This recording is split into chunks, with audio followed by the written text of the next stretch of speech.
My name is Brittany McKay. I'm a real estate agent. I'm licensed in Louisiana and Georgia. And today, this video is for my first-time investors who want to flip real estate. With the economy the way it is, I just think it's important for people to have more than one stream of income. Whether you have a job, your W-2 employee, whatever it is, whether you can't get a job, maybe investing in real estate might be the right thing for you. So let's start with the first thing I always recommend is to get an investor-friendly real estate agent. And I say investor-friendly because you got to think about it. Most first-time investors have smaller budgets, so meaning the sales price of the house is going to be smaller. When you get a real estate agent, you got to realize you're dragging this person all across the city or cities, wherever you live.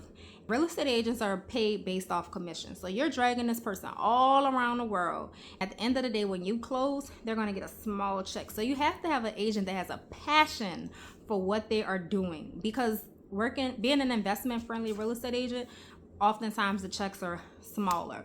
You also need that investor friendly real estate agent can most likely refer you to her or his or her investor friendly lender. That is just as important, because all lenders do not do or specialize in investment financing.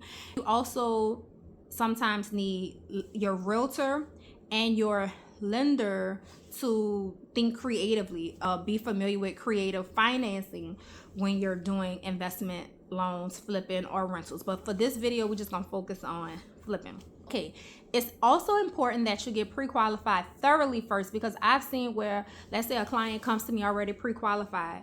I'll try my hardest to get them to switch to one of my preferred lenders. Know they have built a relationship with this other person, they want to stick with them. Okay, cool. I can't make somebody use my lender. I can only recommend. So then we get in the deal. They've paid for inspections, they've paid for appraisal, they're thousands of dollars deep, and then they cannot get financing. They can't get funding because the lender they chose did not properly and thoroughly vet them.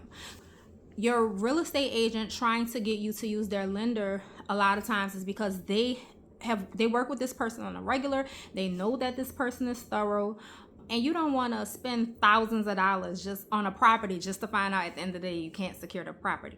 Or if you can't get financing, working with an investment friendly real estate agent that is familiar with creative financing may be able to help you get some temporary financing in place with the seller until you can get permanent financing. Every deal is different.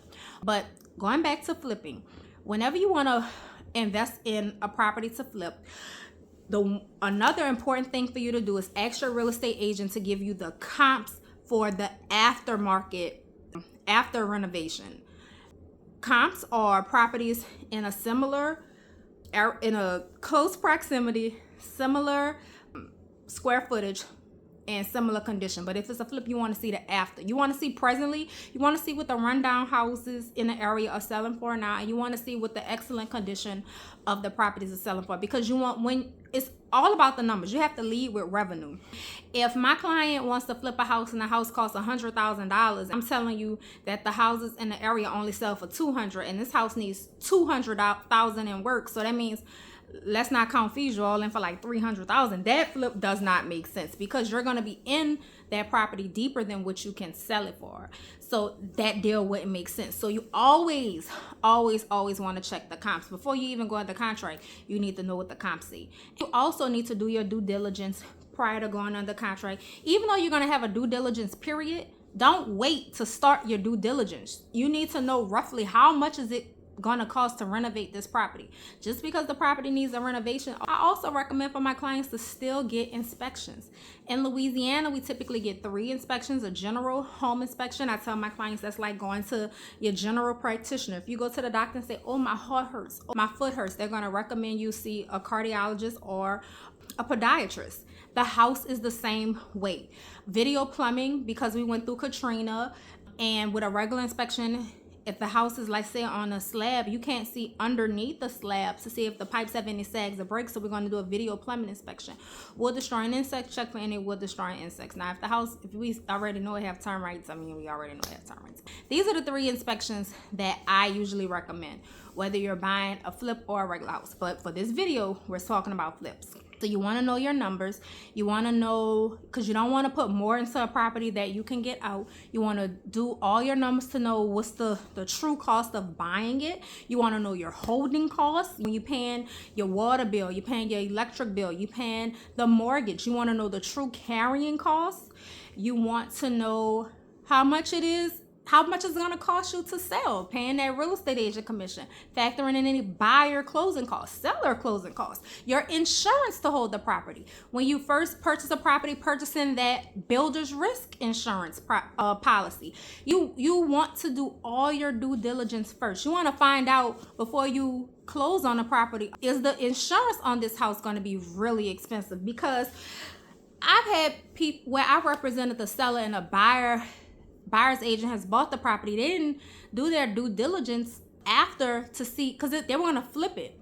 And they want to flip this property where the homeowners was so expensive on it. You have to think about your end buyer, because if I have a property that I'm flipping, but the insurance for the next buyer is so high, but the sales price is low, most times those ratios are not going to work for that end buyer. So you got to do all your due diligence. When you're flipping a house, to me, in my professional opinion, due diligence is key. Finding a real estate agent, getting financing, checking for insurance, checking the comps, leading with revenue. In short, that's how you flip your first property successfully. Your real estate agent can tell you roughly how long houses in the area in excellent condition, how long they're sitting. You're asking your contractor roughly how long it's going to take to renovate the property. Then you might want to add some time on that, because contractors be lying. You want to do what your real estate agent tells you the average days on market. And another area where I see investors fail is they think their house is so nice, so they price it too high just to have to reduce it to what the market says. Your real estate agent is just interpreting the market for you. If your real estate agent tells you, hey, this house is going to take 30 days to go under contract at this price point, and you decide to overprice it and it sits for like 3 and 4 months, you should have listened to your real estate agent's recommendations. That's in short. I just wanted to talk to you about flipping a property.